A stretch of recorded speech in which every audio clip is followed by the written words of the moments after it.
saludo a todos los compañeros y compañeras. Para mí es un placer y un honor estar aquí con todas vosotras y con todos vosotros. Al hilo de lo que estaba comentando la compañera Sofía, efectivamente es muy difícil ajustar el discurso a lo que tenemos que decir aquí, puesto que venimos de un proceso electoral de las elecciones generales. Tuve el placer también de acompañar a Sofía, iba en el puesto número 2 de la candidatura. Ahora estoy enfrascado en la campaña electoral en Mieres. A propósito de esto, quiero comentar también una anécdota. Yo estudié filosofía, estaba dando clases de filosofía, me pidieron que fuera en la lista en la anterior legislatura de Izquierda Unida por Mieres. Dije que sí, como no podía ser de otra manera, pero que por favor que me pusieran un puesto que no fuera de salida. Me pusieron el 11 y sacamos 12, con lo cual fue lo que hizo que yo esté en la institución.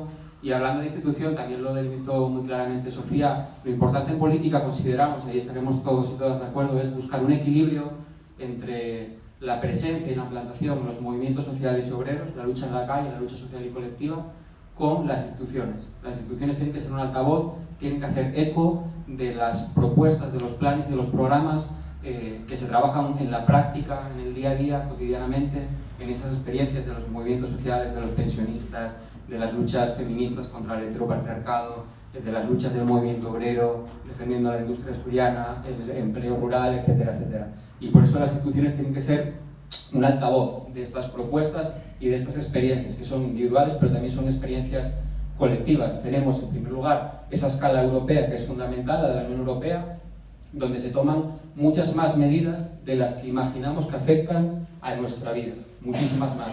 Por eso también es muy importante lanzar un mensaje de la necesidad de votar en las elecciones europeas. Esto es algo, sabe Sofía también, que insistí muchísimo durante la campaña de las elecciones generales, pero tengo que reiterar una vez: la modificación del artículo 135 de la Constitución, que fue una modificación llevada a cargo del Partido Socialista con UPN y el Partido Popular, supone en España anteponer el rescate bancario, esos 60.000 millones de euros, a la implementación de políticas sociales.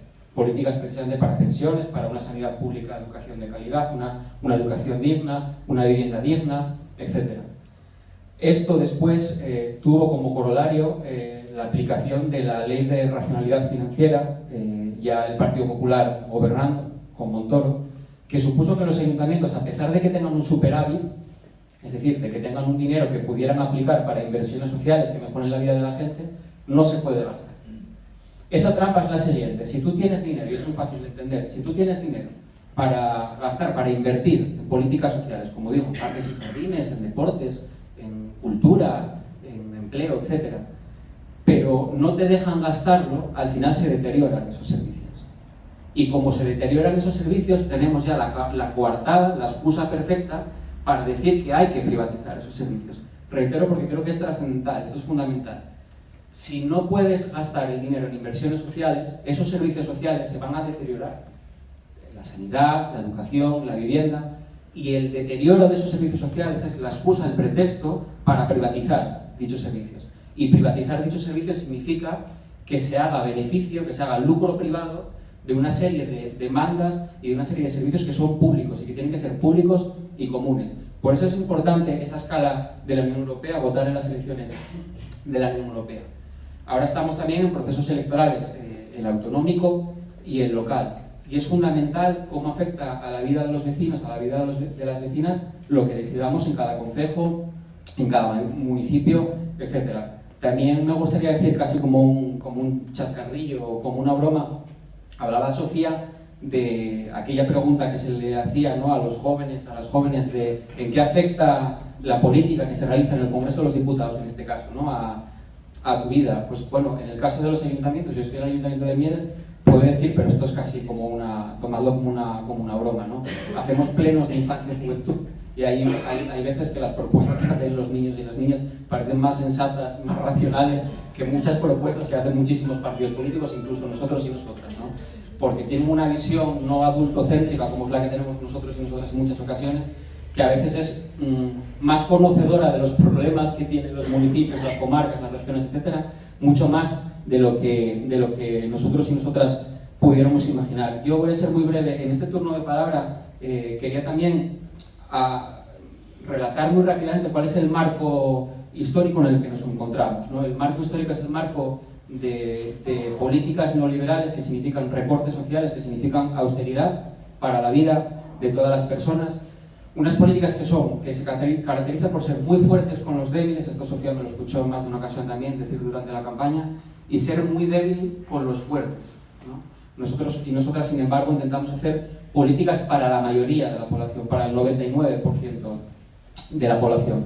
Hay una frase que dice un sociólogo, Boaventura de Sousa, un sociólogo portugués muy importante, que me gustaría citar, que es la siguiente. Dice: la tragedia de nuestro tiempo es que la dominación está unida y la resistencia está fragmentada. La dominación está unida, los que nos dominan, pero sin embargo, las personas que formamos la resistencia estamos fragmentados. Por eso también en esta intervención, y con esto ya estaría conforme, me gustaría hacer, en ese sentido, respetando siempre las diferencias y la pluralidad, una llamada a la unidad. Porque ante la involución y el retroceso que nos quieren imponer a las trabajadoras, a los trabajadores, a las familias, a las personas mayores, a la juventud, al planeta, porque no hay dos planetas, compartimos esa lucha contra el heteropatriarcado, compartimos la lucha contra la explotación, contra la opresión, contra la discriminación. Y en ese sentido es muy importante la unidad entre todas las fuerzas políticas progresistas, las fuerzas políticas progresistas de verdad, ¿no? Que lo demuestran en la práctica durante el día a día. Y eso es posible. Partimos siempre de un principio de igualdad, que es que nadie es más que nadie. Nadie puede ser más que nadie porque supuestamente tenga más inteligencia, porque sea más emprendedor o más emprendedora, porque haya nacido en una determinada familia o porque acumule más propiedades o más riqueza. A mí siempre me gusta al respecto citar a un clásico que decía cómo en el siglo XIX se justificaba, se naturalizaba la desigualdad. Porque hay desigualdades en esta vida, ¿no? Entre hombres y mujeres, entre ricos y pobres. Los teóricos liberales durante el siglo XIX consideraban que había dos clases de personas. Una élite industriosa e inteligente, ¿no? Y una pandilla de vagos y holgazanes que eran los trabajadores. Y si los trabajadores estaban explotados, cercenados, dominados, se debía a su falta de inteligencia. Esa es la tesis clásica liberal del siglo XIX que impugnaba otro autor clásico que se llamaba Karl Marx. Bueno, hoy día no se atreven a decir los capitalistas a la cara que los explotados están explotados porque les falta inteligencia. Dicen algo quizás peor, que es que les falta inteligencia emocional. Si os fijáis, es una de las trampas léxicas, una de las trampas semánticas que ocurren en el presente, ¿no? Que es el mito, en ese sentido, el mito del emprendimiento. Parece que se responsabiliza a las personas de las causas de su pobreza, de la falta de trabajo, del desempleo o del trabajo que no necesariamente implica una situación de dignidad, sino al contrario, como también muy bien indicaba Sofía, porque hoy el trabajo no te saca de la pobreza, necesariamente. Estamos ante el fenómeno de los trabajadores pobres. Yo esa experiencia también la tengo en el ayuntamiento, cuando a veces te quieren vender una moto de un curso. Me acuerdo de un curso que me decían, yo soy concejal de empleo, era un curso que me vendían para adaptar a la juventud mierense a las circunstancias sociales.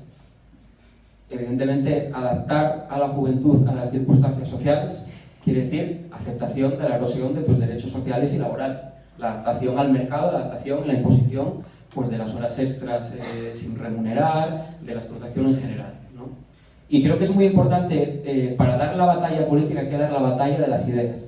Perdonadme que en este sentido ya me escore más a la parte filosófica, pero la batalla de las ideas es fundamental, es no tragarse los mitos neoliberales que nos intentan imponer. Y hoy día un mito neoliberal es el del emprendimiento. El emprendimiento hoy día es un dispositivo teórico para responsabilizar, en primer lugar, a la clase trabajadora de sus miserias y de su pobreza. Pero es que en segundo lugar es un dispositivo léxico para ni siquiera emplear el concepto de clase trabajadora. Porque lo que no se nombra no existe. Y ese es el problema que tenemos.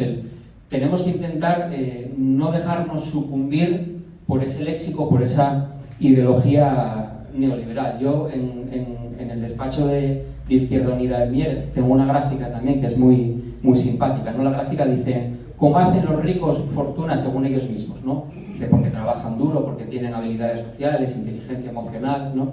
Y después la gráfica dice: ¿cuál es la realidad? ¿Cómo se hacen ricos? ¿No? Pues por un lado, explotación de la mano de obra de la clase trabajadora, y en segundo lugar, herencia. Esa es la realidad.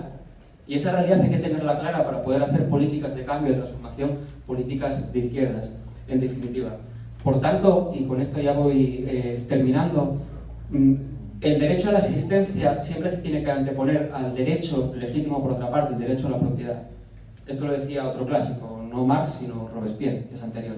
El derecho a la asistencia quiere decir que todo el mundo tenga derecho a una educación pública, gratuita, que no se privatice, que no solamente se mida por el rasero de la rentabilidad económica, de la competitividad, que es lo que están intentando hacer con los centros escolares, que es lo que están intentando hacer con la universidad, privatizarla. El derecho a la asistencia significa tener una sanidad universal, que sea de calidad para todas las personas. Significa tener una vivienda digna, que todo el mundo tenga un derecho a la vivienda, como por otra parte recoge la propia Constitución. El derecho a un empleo estable. De hecho, la Constitución dice algo más, en el artículo 35, por eso fuimos muy chapas durante la campaña con la Constitución, porque la Constitución, aunque a veces parezca lo contrario, en muchos apartados, en su articulado social, es más progresista de lo que pensamos. El artículo 35 dice que tenemos que tener capacidad de elección en el empleo.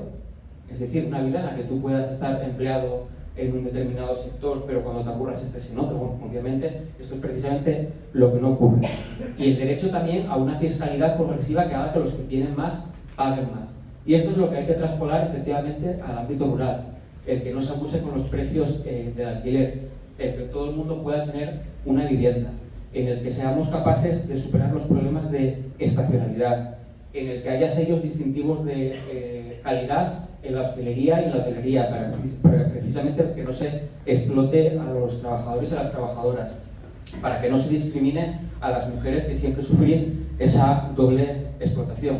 Y toda una serie de medidas de empleo rural, del ámbito rural, que seguro que mucho mejor que yo pues desgranarán mis compañeras, mis compañeros. No sé cuánto tiempo hablé, pero bueno, aquí lo vamos a dejar, así que doy la palabra a Pablo. Gracias.